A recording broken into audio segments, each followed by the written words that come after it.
গেল কয়েকদিন ধরেই ঘটছে ট্রেনের শিডিউল বিপর্যয়।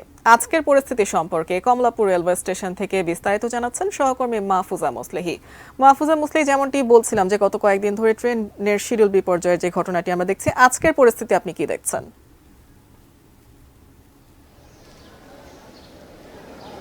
জি তুনাল, আপনি জানেন যে শুক্রবার দুটি ট্রেনের যে সংঘর্ষ তারপরেই যে দুর্ঘটনার খবর আমরা জানতে পেরেছিলাম এবং এই খবরের পরপরই কিন্তু শিডিউল বিপর্যয় বেশিরভাগই ট্রেনে শুরু হয়েছে আমরা জেনেছি। বিশেষ করে উত্তর এবং পশ্চিমাঞ্চলগামী যেসব ট্রেন সেটির বিপর্যয় কিন্তু চরম আকার ধারণ করেছে, এমনটি বলছেন যারা এখানের কর্তৃপক্ষ, যেসব স্টেশন মাস্টার বা স্টেশন ম্যানেজার রয়েছেন তাদের সঙ্গে আমি কথা বলে জেনেছি। কিন্তু আজকে যে খবরটি আমরা পেয়েছি যে এরই মধ্যে কিন্তু এই বিপর্যয়ের কারণ যাতে লাঘব হয় সেজন্য কিন্তু কর্তৃপক্ষ কাজ করেছেন এবং সমাপ্তও হয়েছে তাদের উদ্ধার কাজ। সব মিলে কিন্তু ট্রেন চলাচল স্বাভাবিকও হয়েছে, এটিও আমরা দেখেছি। যারা যাত্রী এসছেন তারা বলছেন যে আসলে অ্যাক্সিডেন্ট কোনো অজুহাতের বাইরে আসলে তাদের আর কিছু নয়। তাদের যেই সংকট সেটা হচ্ছে তাদের গাফেলতি।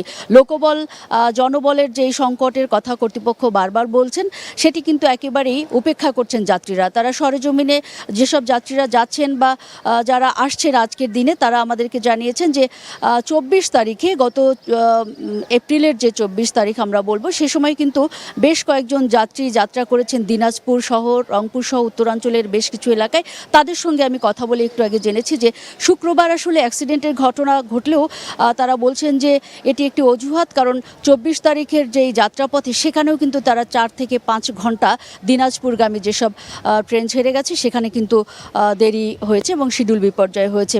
এরকমই একটি অভিজ্ঞতার মধ্য দিয়ে তারা বারবারই ক্ষোভ প্রকাশ করেছেন এবং তারা বলছেন যে এটি একেবারেই অবহেলা কর্তৃপক্ষের।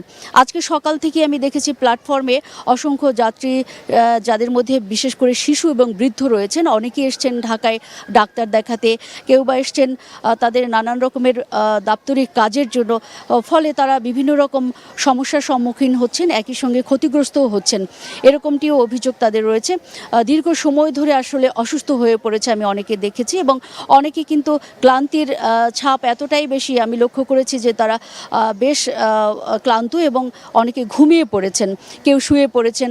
এইরকম একটি ক্লান্তির মধ্য দিয়ে আসলে দীর্ঘ সময় অপেক্ষা তাদের। বিশেষ করে গাইবান্ধায় যেসব ট্রেন যায়, এখান থেকে বিশেষ করে বুড়িমারি নামে একটি ট্রেন, সেই বুড়িমারি এক্সপ্রেস আজ থেকে বুড়িমারি এক্সপ্রেসের যে বিষয়টি আমরা জেনেছি যে সকাল থেকে 8টার সময় আসার কথা থাকলেও মূলত 6 থেকে 8 ঘন্টা তাদের দেরি হবার কথা কর্তৃপক্ষ জানিয়েছে। একতা এক্সপ্রেসের কথাও কিন্তু আমরা জেনেছি যে আজকে 6 ঘন্টা দেরি হবে। এরকম একটি শিডিউল বিপর্যয়ের মধ্য দিয়ে আসলে চরম ভোগান্তিতে ছিলেন সকাল থেকে যারা যাত্রার উদ্দেশ্যে এসেছেন বিভিন্ন এলাকা থেকে ঢাকায় এই কমলাপুর রেল স্টেশনে। এই ছিল আমার কাছে সর্বশেষ পরিস্থিতির খবর। জি তুনাল।